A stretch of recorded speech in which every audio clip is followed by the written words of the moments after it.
ဂျပန်ကိုတော့ဖြစ်မလားနည်းဂျပန်စာပဲလုပ်နေဂျပန်ရုံးထွက်ခဲ့တော့မင်းဂျပန်ရောက်ထွက်တော့ပါဖြစ်လဲထွက်ပါစေပေါ့နင်ကလည်း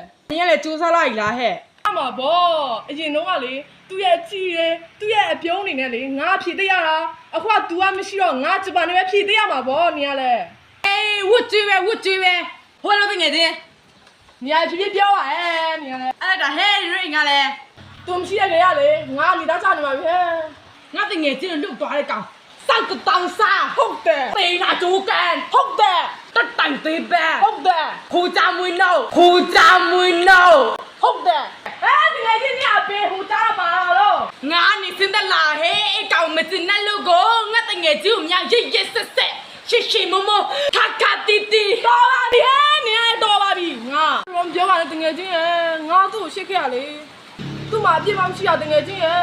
သူ့ငါပဲရှစ်ခဲ့ရလေငါဘက်ကပဲမောင်းမှာပေါ့တငယ်ချင်းရဲ့ဘူးကျဲကူဆိုလဲဂျေပါစေတော့ခု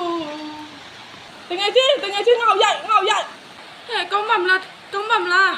ရိုက်လို့ဟဲ့နေဘာလို့ရိုက်တာလဲ你没认输，ငါနေ့ကိုရှင်ရခိုင်းတာလေ我嘴巴，我。